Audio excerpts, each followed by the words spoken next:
kita buka sesi tanya jawab. Walaupun tadi materinya harusnya sangat banyak dan disampaikan dalam waktu yang singkat sehingga kita dapat seretan itu tadi, bisa banyak pertanyaan mungkin. Disilakan untuk 3 penanya, 1 dari belakang, kemudian penanya kedua, oke, penanya kedua, penanya ketiga. Baik, ayah dari sini juga. Oh ya, silakan. Mungkin ada yang membantu. Oh ya, terima kasih.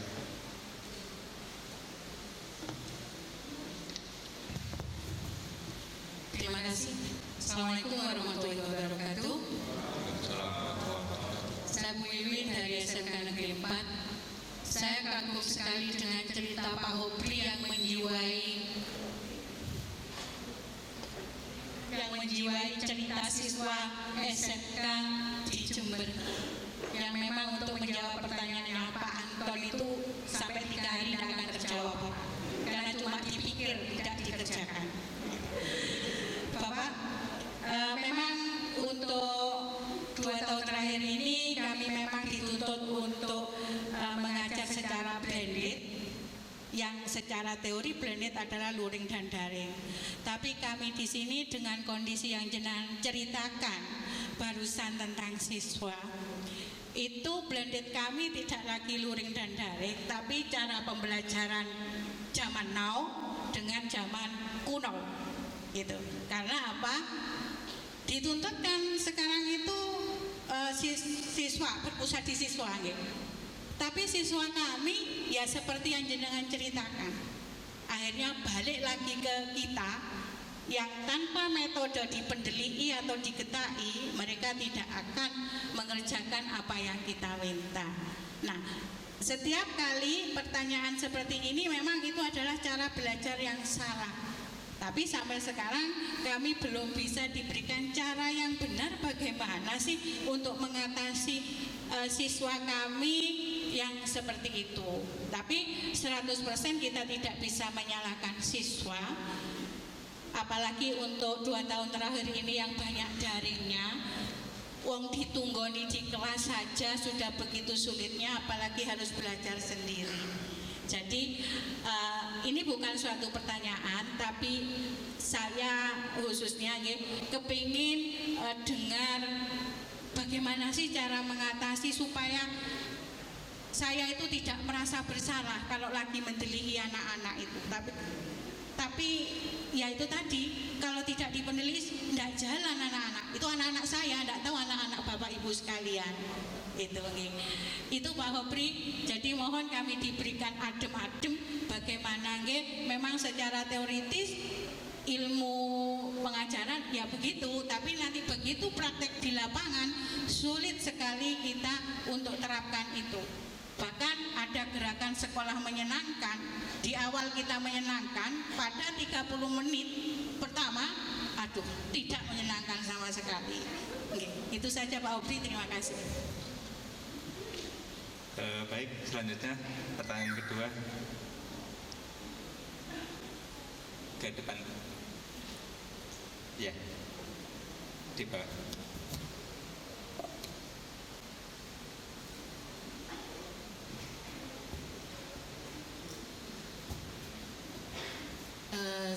Assalamualaikum warahmatullahi wabarakatuh. Waalaikumsalam warahmatullahi wabarakatuh. Saya sangat senang sekali atas penjelasan yang disampaikan oleh Bapak Dr. Haji Hopri. Di sini kebetulan kita SMK 1 Pancasila itu melaksanakan kurikulum yang baru ini. Kemudian di situ SMK 1 Pancasila Ambulu, Pak. Iya, kemarin, Pak. Terus untuk fase E, kebetulan di situ tadi yang dibahas fase 3 dan fase B-nya, Pak, ya, fase 3 dan 4. Untuk fase E di sini kemarin kita yang dapat itu tidak didapat itu tidak ada kayak indikatornya itu, Pak. Terus untuk yang bilangan kemudian geometri itu yang kita sampaikan memang dibagi dengan guru-guru yang lain, tetapi aplikasi untuk yang jurusan apa? Kejuruannya sendiri kok tidak ada? Apakah nantinya kita perlu nambahi atau bagaimana? Sampun, manten. Terima kasih, saya ini. Assalamualaikum warahmatullahi wabarakatuh. Assalamualaikum warahmatullahi wabarakatuh. Satu lagi di depannya tadi. Ya. Assalamualaikum warahmatullahi wabarakatuh. Perkenalkan, saya Lutfi dari SMK 3 Pancasila, dan kebetulan saya juga adiknya yang barusan tanya. Yang mau saya tanyakan ini masih seputar soal HOT nih Pak. Yang pertama, apakah soal HOT harus berupa soal cerita? Yang kedua, apakah soal HOT harus susah? Kemudian dan yang terakhir, apakah misalkan dalam sebuah ujian soal matematika itu harus berisi HOT semuanya? Ya, itu saja Pak, terima kasih. Assalamualaikum warahmatullahi wabarakatuh. Waalaikumsalam warahmatullahi wabarakatuh. Monggo silakan Pak Bid. Ini yang pertama dari Bu Wiwin SMK 4 tentang pemaksaan ya pada siswa. Ini mohon diberi arahan biar mungkin tidak sama dengan pertama tadi, golongan yang masuk neraka atau apa. Ya, baik. Ibu, di persekolahan dari SD, walaupun dari TK ya mulai masuk sudah, sekarang formal TK sampai SMA, SMK sederajat, itu konsepnya pedagogik. Konsepnya pedagogik. Nah, agak detail nanti saya ceritakan. Kalau di perkuliahan mulai S1 sampai S3 konsepnya andragogik. Tidak memang. Jadi andragogik itu adalah pembelajaran orang dewasa. Pembelajaran dewasa. Makanya kalau dosen kadang-kadang enaknya ini materinya penting, kamu dengarkan iya, nggak dengarkan iya, kamu belajar iya. Itu biasanya mahasiswa dia dari dalamnya pasti ingin belajar dan pasti memperhatikan dosen. Bahkan beberapa perguruan tinggi apalagi S2 kadang-kadang you have to divide in some group and then you can read this chapter and then you can presentation tomorrow. Cuma bilang begitu Pak. Ini bukunya ada 5 bab nih. Kalau bab 1 ya bahasa Inggris, terjemahkan, besok tampil. Kelompok 2 ini tampil. Sudah tampil Pak. Adu kuridu itu sudah. Nah coba kita di SMA, SMK lah misalnya atau SMP. Ini penting, kamu boleh dengarkan, boleh enggak dengarkan Pak. Jadi memang beda Pak. Memang unsur penekanan dari kita sebagai guru tetap wajib Pak. Saya juga beberapa kali tampil dengan Profesor Nyoman Sudanedegeng. Beliau tokoh humanis yang tidak memperbolehkan guru untuk memaksa siswa. Maka kalau ada anak terlambat, anak ini tidak boleh dihukum. Ini saya jelaskan ya. Ini contoh. Ini mantan direktur Pascasarjana UM juga. Beliau mengatakan, saya adalah orang humanis. Guru itu harus humanis, bisa mengorkestra pembelajaran. Anak terlambat, biarkan, jangan dihukum. Kalau dia datang dengan terlambat, kita langsung ke depan pintu mengatakan, akhirnya kau datang juga anakku. Dengan senyuman yang tidak boleh marah. Ini tak lihatkan dulu konsep itu. Anak tidak mengerjakan PR, jangan dimarahi. Guru itu harus dinamis. Yang pengen mengerjakan PR kan ibu, bukan saya. Jadi jangan dimarahi kalau ngerjakan ini. Tapi Bu, bagus konsep ini. Ada namanya pendidikan yang mengorangkan, mengorkestrawan segala macam. Cuma kalau kita, siswa kita ini macam-macam Bu. Satu kelas ini kan bedanya begini Bapak Ibu. Dulu, mohon maaf dulu enak-enakan Pak, sekolah-sekolah yang sudah punya nama itu. Muridnya itu yang mau masuk ratusan mungkin ribuan, yang diambil cuma sekian. Tinggal kayak tadi itu jalan. Bahkan kalau di SMA yang terkenal, yang bingung orang tuanya. Mohon maaf gurunya cuma ya kalau dileskan, diikutkan ini orang tuanya. Tapi kena zonasi.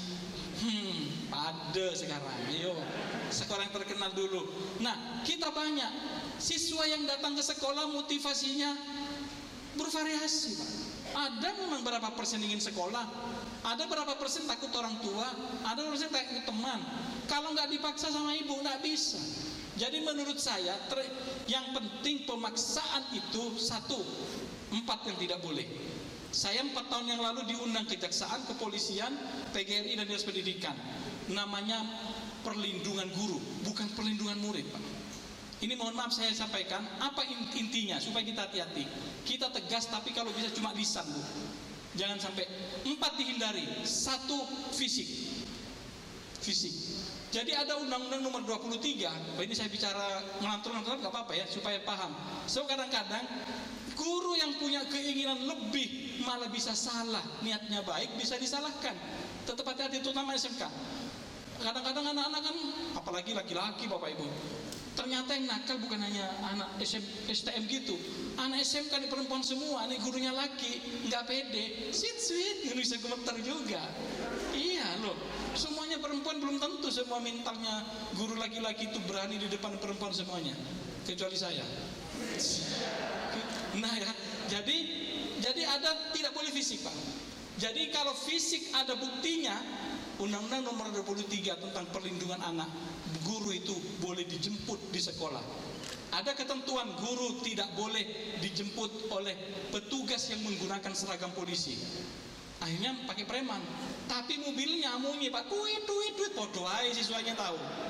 Jadi fisik, ya ini mohon maaf bagi yang seneng silat. Kadang-kadang anak yang nakal seneng silat.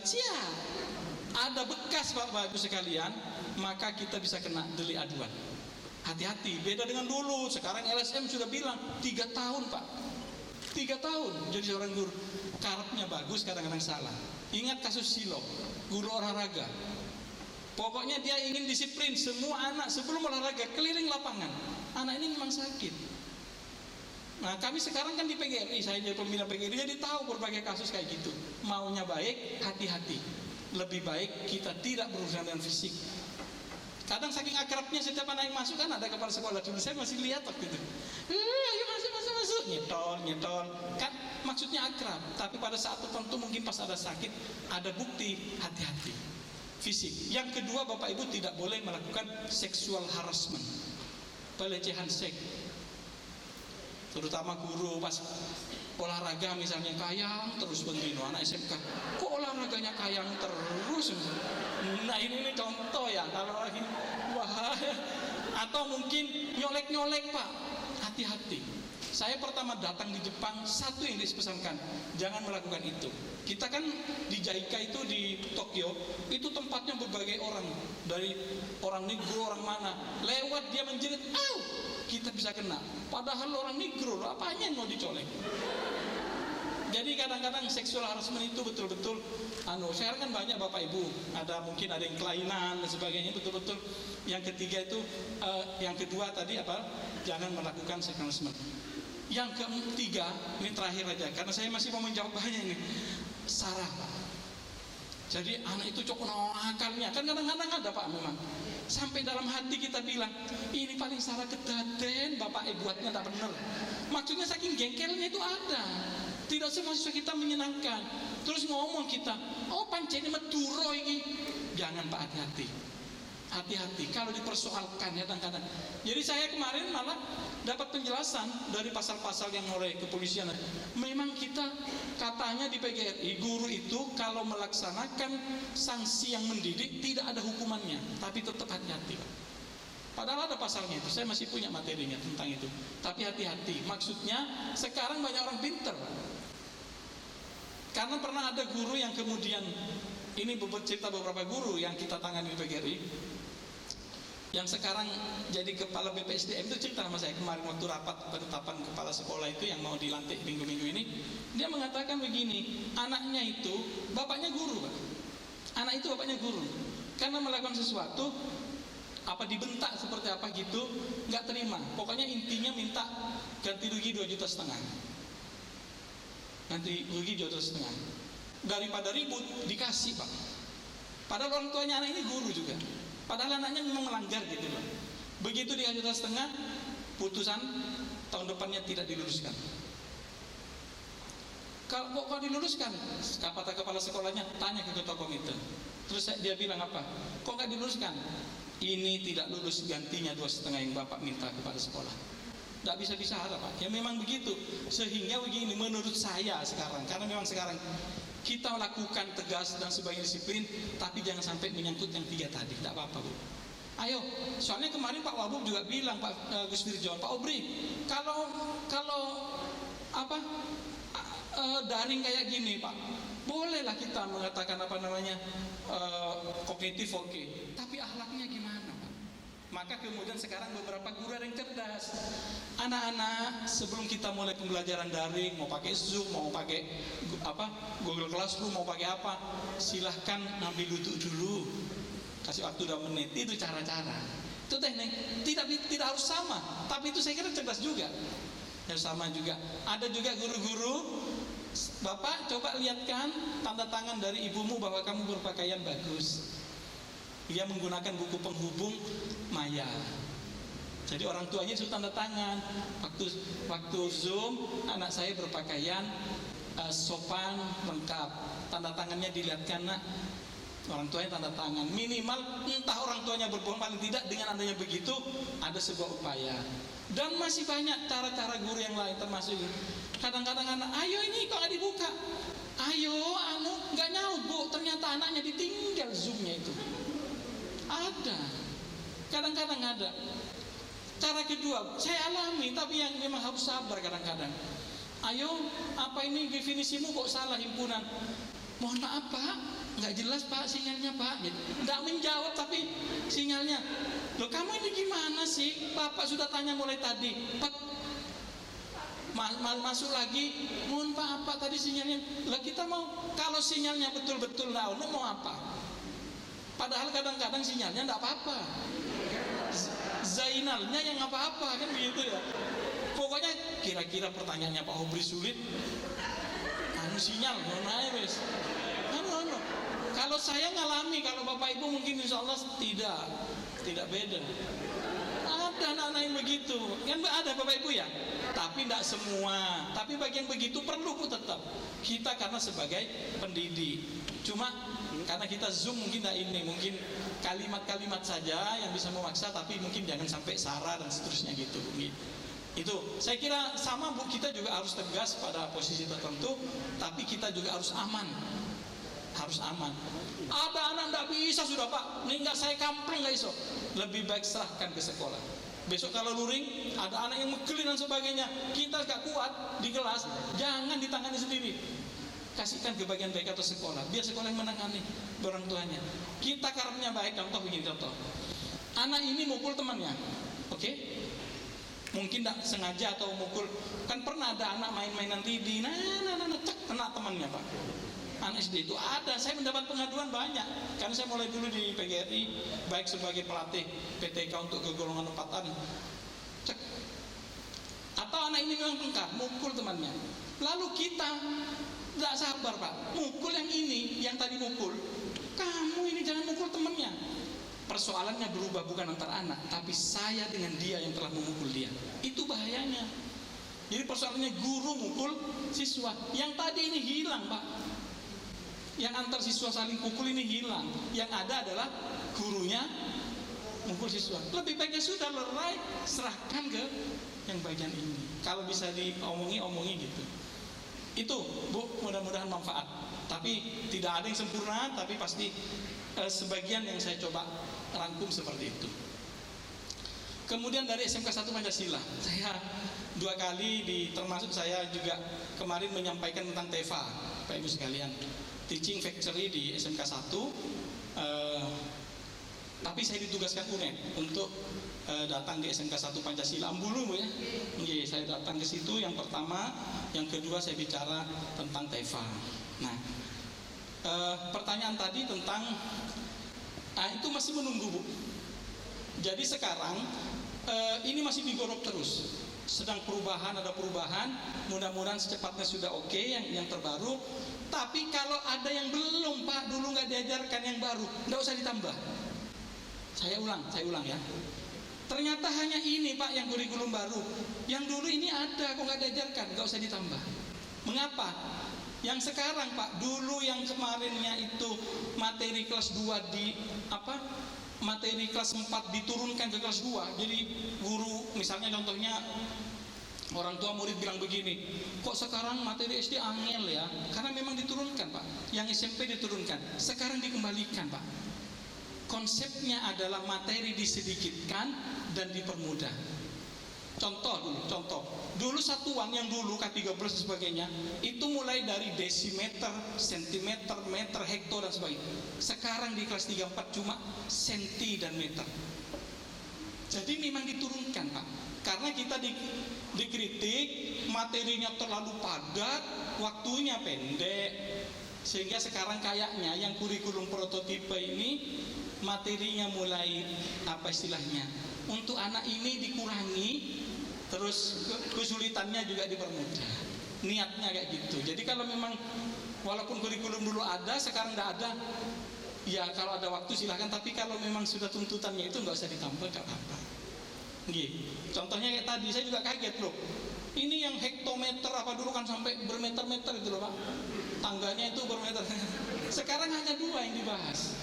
Jadi memang ada beberapa yang dihilangkan yang kira-kira jarang digunakan, mungkin kira-kira begitu. Itu kira-kira. Yang terakhir masih ada. Oh, hot. Gini, hot itu sebenarnya kita butuhkan dalam rangka, kalau di Jepang itu ada namanya sharing task dan jumping task. Di buku tadi saya bilang ada sharing task dan jumping task. Jadi target kita begini, 1 ketercapaian KKM. Itu biasanya hotnya sedikit Pak. Ada hotnya tapi sedikit. Artinya boleh. Makanya kalau buat soal kemarin ada yang namanya 4 indikator: validitas, reliabilitas, tingkat kesukaran soal, dan daya pembeda. Nah itu berarti tingkat kesukaran ada, sedang, mudah dan sebagainya. Tapi untuk pengayaan dan sebagainya, anak-anak itu mulai hot diberikan. Artinya tidak semua hot, tapi dibayar hot. Apakah hot sama dengan sulit? Tidak. Soal hot dengan sulit tidak sama. Kalau panjenengan ingin terlihat pintar di anak-anak, bikinlah soal yang anak-anak sekira-kira tidak bisa menjawab semuanya. Itu namanya soal sulit Bu. Kalau hot enggak, hot itu sebenarnya mau menjawab itu anak berpikir dulu. Contoh yang paling gampang di fisika Pak. Fisika begini. Rumus F adalah apa ya? M kali A. Oke? Kok contohnya fisika ya? Matematika ya? Enggak, saya ngamen. Kalau diketahui M, diketahui A, kan tinggal memasukkan, itu enggak hot. Tapi misalnya jika sebuah benda itu bergerak dengan kecepatan dengan massa sekian, dengan kecepatan sekian. Loh, A-nya kan enggak ada. Dia mencari dari kecepatan. Itu sudah hot. Artinya mikir. Contoh yang kedua di SD, yang paling gampang supaya, karena SD dulu ditanyakan. Saya waktu itu ketua tim guru inti MI se-Jember. Soal apa Pak kalau kelas 1 SD yang hot? Nggak ada gitu. Soalnya gini Bu, gambar dari sila pertama ketuhanan Yang Maha Esa adalah A. Ya jawabannya bintang itu ya. Yang lain itu apa?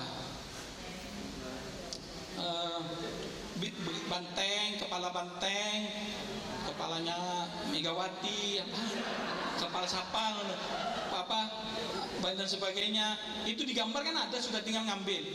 Kalau soalnya kayak gitu tidak hot. Ngapa? Begitu tahu yang jawabannya, bawahnya pasti nggak dipilih, beringin dan sebagainya. Maka seharusnya di antara pilihan yang nggak benar itu ada juga gambarnya bintang, tapi di sebelahnya disalahin. Misalnya dibuatin ada padi kapas. Anak-anak mikir itu, loh ini bintang tapi ini yang mana ya? Gitu loh maksudnya. Pokoknya waktu mau ngerjakan ada proses berpikir itu. Nah, contoh lagi yang kedua, bahasa Arab. Saya sudah biar agak luas ya. Bahasa Arab itu punya satu, kalau muannas salim takdiruhu ala fathah. Jadi misalnya gini, sahatul madrasah itu natifatun. Jadi kalau ada madrasah itu pasti ada taknya belakang. Soalnya begini, sahatul madrasah itu natifatun, yang bawahnya wasiun, apa enggak ada taknya? Ya mesti dibilang ada taknya Bu. Itu enggak hot. Supaya hot, beri yang lain bawahnya yang ada tunnya juga tapi salah gitu loh. Paham maksudnya ya? Jadi kira-kira seperti itu. Ya, saking semangatnya mudah-mudahan bermanfaat. Saya kira ini Bapak Ibu sekalian, saya kira nggak usah pertanyaan lagi ya, sudah waktunya waktunya lewat. Saya diberitahu 12:30 selesai Pak gitu. Tapi bisa lebih. Terima kasih sekali lagi. Kalau ada yang salah-salah saya mohon maaf. Kalau ada yang bermanfaat untuk membuat wacana saja, karena memang seminar itu modelnya begini. Kalau workshop nanti suatu saat kita sampai menghasilkan sebuah produk. Ini langkah awal. Sekali lagi saya apresiasi dan masih semangat. Mudah-mudahan semangatnya terus bertambah, terutama kepada pengurus dan kita semuanya. Akhirul kalam, walafuminkum, wallahul muwaffiq ila aqwamit thoriq. Wassalamualaikum warahmatullahi wabarakatuh. Waalaikumsalam.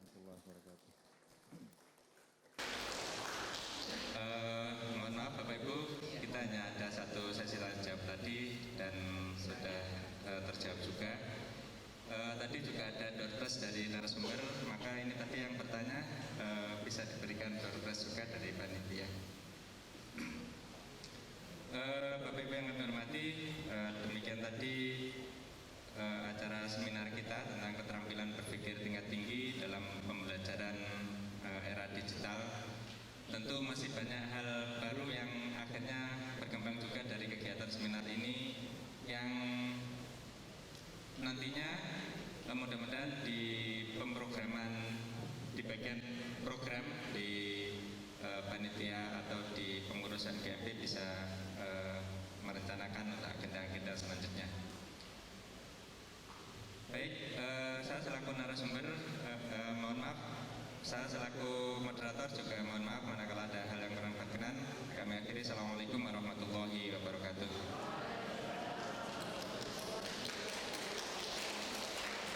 Selanjutnya kami kembalikan kepada panitia.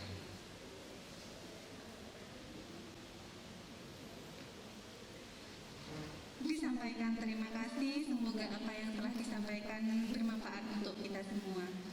Amin amin ya rabbal alamin. Untuk selanjutnya bisa mengambil sertifikat di meja registrasi yang tadi Bapak Ibu sudah melakukan registrasi. Pengambilan sertifikat juga di tempat yang sama. Terima kasih. Bagi yang ingin berfoto mengabadikan bisa di samping meja registrasi. Terima kasih.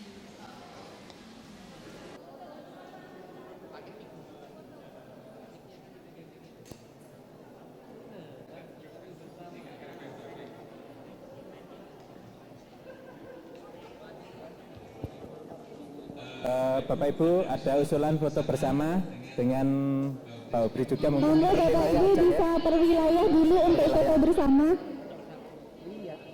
Dari wilayah utara. Wilayah utara yang ingin berfoto bersama, monggo diaturi untuk ke depan. Tes wilayah utara dulu ya. Ini Mas teknisi ada Bu Yanti. Sawan sudah bisa. Geser.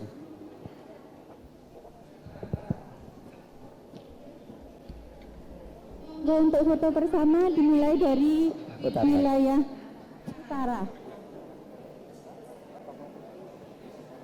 Aku telat aku. Makasih ya. Telat Pak Anam juga mau tapi sebentar. Iya, naik harap ketemu Pak Obri. Iya. Oke. Monggo yang wilayah utara. Mohon maaf Bapak Ibu ya, yang wilayah yang foto biarlah beliau di atas saja gitu ya, biar kelihatan gitu.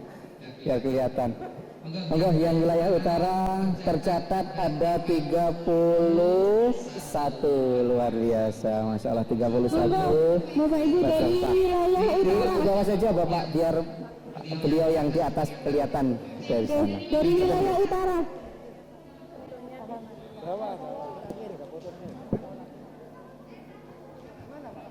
Monggo agar mempercepat waktu dari wilayah utara terlebih dahulu.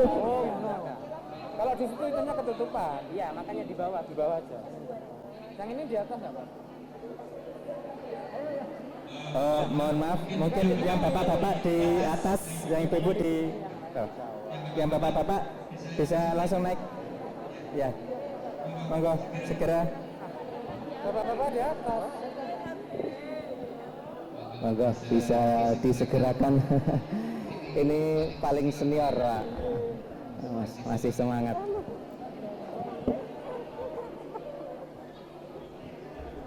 Dulu kita jumpa 10 tahun, Pak.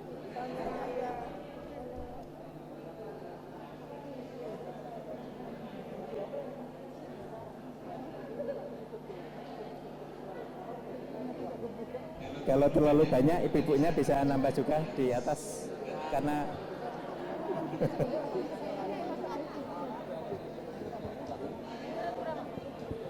monggo Bapak Ibu anggota wilayah utara bisa foto terlebih dahulu sebentar. Harusnya ada 30 ya ini. 31. Ini enggak usah, ya wis.